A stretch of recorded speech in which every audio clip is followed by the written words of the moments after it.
BRS MLC కవిత కీలక వ్యాఖ్యలు చేశారు. నిజామాబాద్ పార్లమెంట్ సన్నాహక సమావేశంలో తాజా మాజీ ఎమ్మెల్యేలపై మండిపడ్డారు. తాను స్వయంగా కార్యకర్తలను కలిసేందుకు వస్తే రకరకాల అడ్డంకులు సృష్టించారని కవిత ఆగ్రహాన్ని వ్యక్తం చేశారు. నిజామాబాద్ జిల్లాలో పార్టీ పనితీరుపై నేతలంతా ఆత్మ పరిశీలన చేసుకోవాలన్నారు.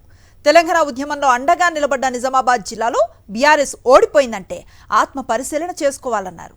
నిజామాబాద్ ఎంపీ సీటు గెలిచి కేసీఆర్కు గిఫ్ట్ ఇవ్వాలన్నారు కవిత.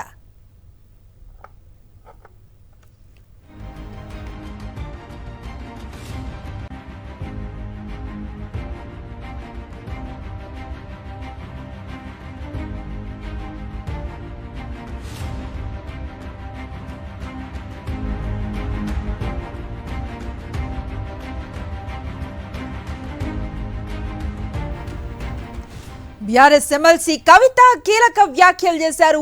నిజామాబాద్ పార్లమెంట్ సన్నాహక సమావేశంలో తాజా మాజీ ఎమ్మెల్యేలపై మండిపడ్డారు. తాను స్వయంగా కార్యకర్తలను కలిసేందుకు వస్తే రకరకాల అడ్డంకులను సృష్టించారని కవిత ఆగ్రహాన్ని వ్యక్తం చేశారు. నిజామాబాద్ జిల్లాలో పార్టీ పనితీరుపై నేతలంతా ఆత్మ పరిశీలన చేసుకోవాలన్నారు. తెలంగాణ ఉద్యమంలో అండగా నిలబడ్డ నిజామాబాద్ జిల్లాలో బీఆర్ఎస్ ఓడిపోయిందంటే ఆత్మ పరిశీలన చేసుకోవాలన్నారు. నిజామాబాద్ ఎంపీ సీటు గెలిచి కేసీఆర్కు గిఫ్ట్ ఇవ్వాలన్నారు కవిత.